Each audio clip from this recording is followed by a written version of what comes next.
Welcome to my channel. I'm Dr. Hampton, a board certified family and obesity medicine doc with additional training in nutrition and functional medicine. I wanted to take a moment to make a video about what's been in the news, and that's what happened at the Oscars between Will Smith and Chris Rock. And I thought it would be important to provide a little perspective, particularly as a clinician, because I think it's important that we take a moment to learn lessons whenever things happen that may surprise us. So I'm going to go ahead and share my screen so that I can just give you a few things to consider as we all process what happened. And I just feel thankful that we do have moments like this to learn valuable lessons when moments like this occur.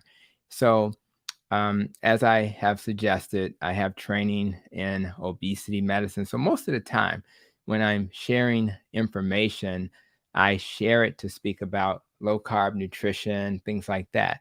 But I wanted to talk a little bit today about the E in my ROPE acronym that speaks to our emotions, right? But I want to make sure you understand that everything you see in my NEST and ROPE acronym are all interconnected. What we eat matters, and the foods we eat will affect our emotions.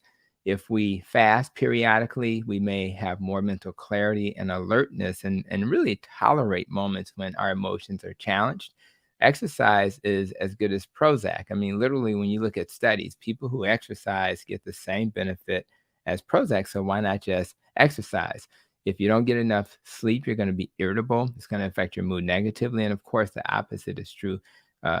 Stress. If you have too much stress, it's gonna affect your emotions. Obviously, your thoughts matter.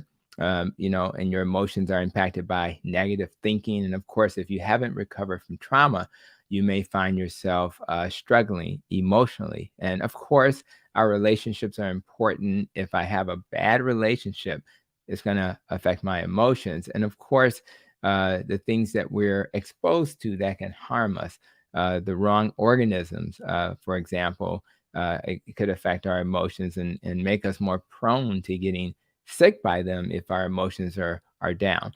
Of course, what we put in our body, that's a form of pollutants. Too much sugar, starch is a form of pollutants. Processed food is a source of pollutants. And truth be told, most of the emotional hormones, in particular serotonin, are made in our gut. So if we have a leaky gut, irritated gut from pollutants, the wrong foods, toxins, additives to your food, you're more likely to have a leaky gut. You're more likely to have a poor production of the emotion hormone, which is serotonin.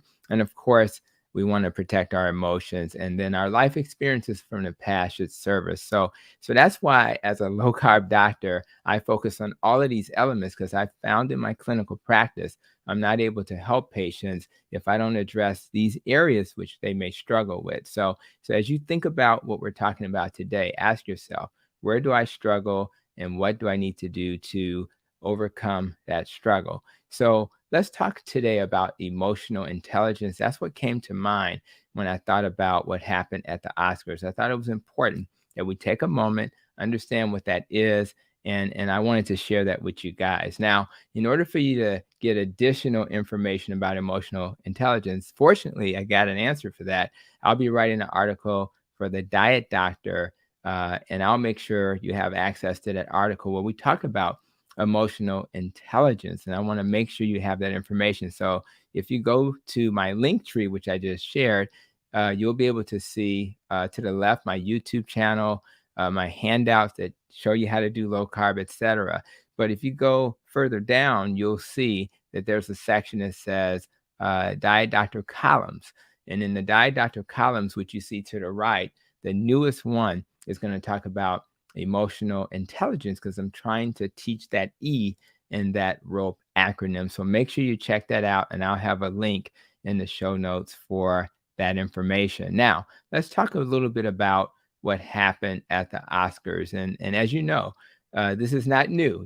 Chris Rock had actually shamed Jada Pickett-Smith previously at the 2016 Oscar ceremony, where he kind of took aim at Jada Pickett-Smith, and he kind of said some things that really offended her.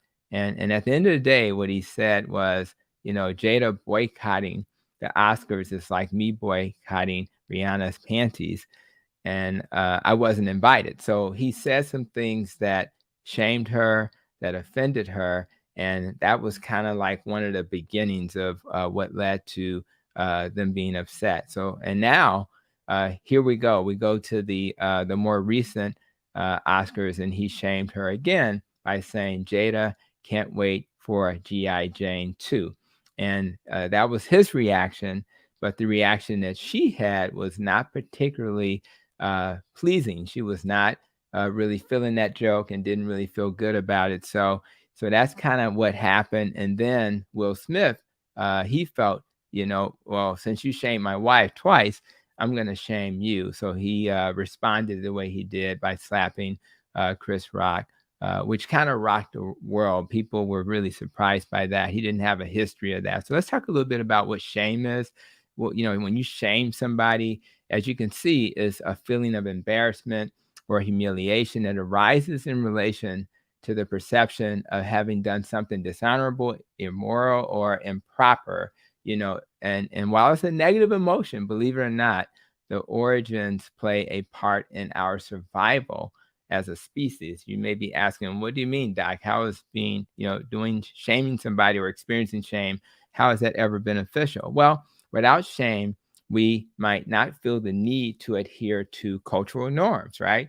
We need to follow laws and behave in a way that allow us to exist in, as a social being. So sometimes we have to know that shaming something that we have to be aware of in order for us not to necessarily do those things. So let's talk a little bit about, how do we then move forward, right? And that's why we have to learn a little bit about this concept. And it's just ironic that I decided to write this article right when this was happening.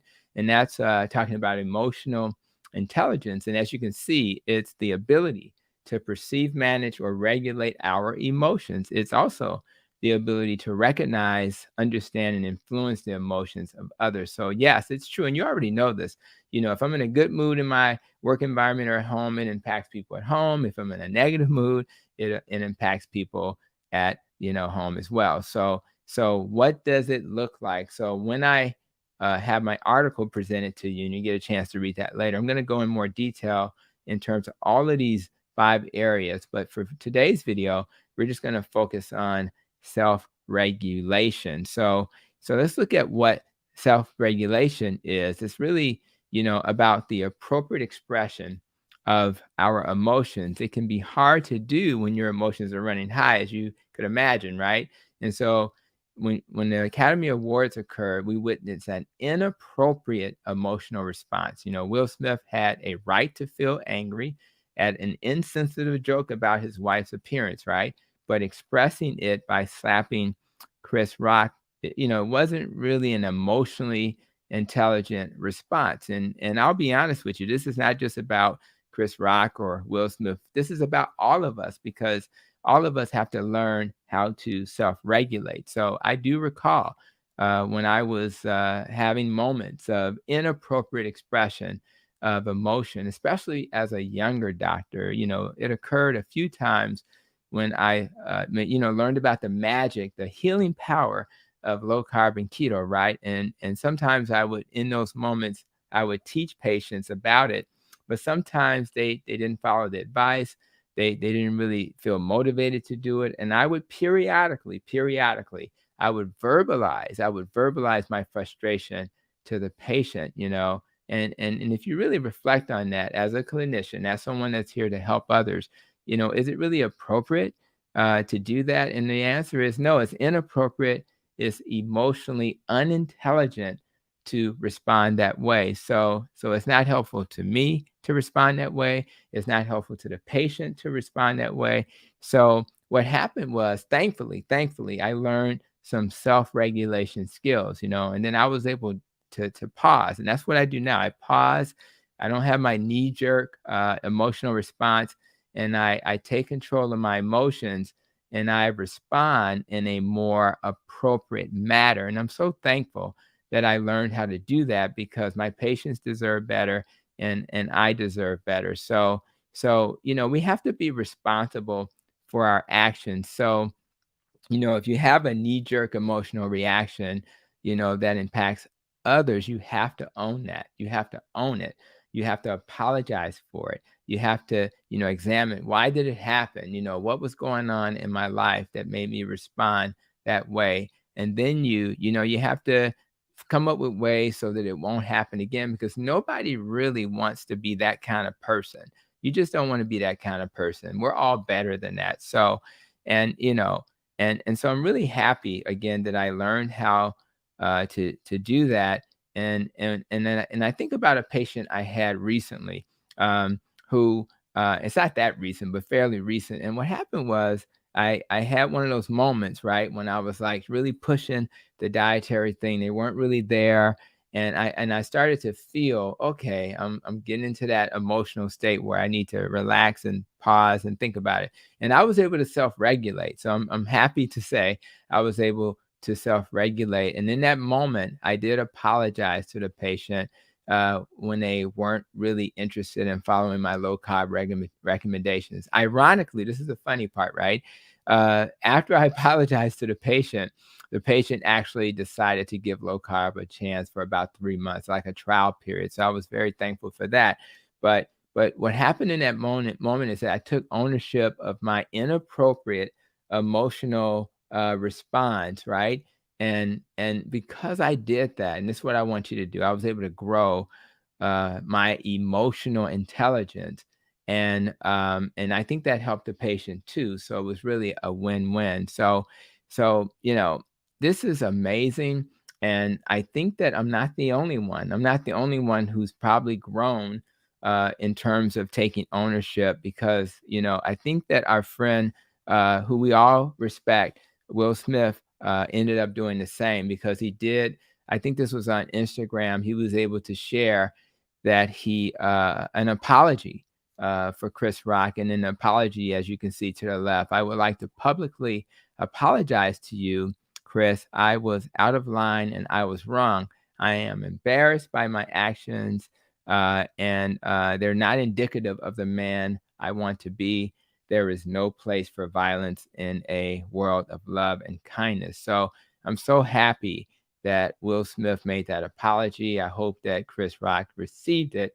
And again, today's video is just about learning lessons, because I guess what? As long as you're on the planet, we're going to make mistakes, and that's just being human, and that's okay. So what you see in front of you, and I'll put this in the show notes as well, a self-assessment tool that'll give you an opportunity to evaluate your emotional responses, and it gives you an idea to say, am I emotionally intelligent or not? So I really want to make sure you take advantage of that, because I think we all can learn from that. So I'm so happy I had a chance to share a few talking points with you guys, because I think that we must learn when things happen like they did at the Oscars. So if you like what you learned today, you have people in your life that need to hear this message or just hear a different perspective, make sure to share this video with them. Of course, I would love for you to like and subscribe as I share the healing message. One of my roles is the chair of the outreach committee for the Society of Metabolic Health Practitioners. In fact, I would suggest you go to that website, and I'll put that link in, because we're trying to reach out to everyone to help us all heal from metabolic dysfunction. So again, thank you so much for being here today. And until the next video, be safe, be well, and continue to protect your nest.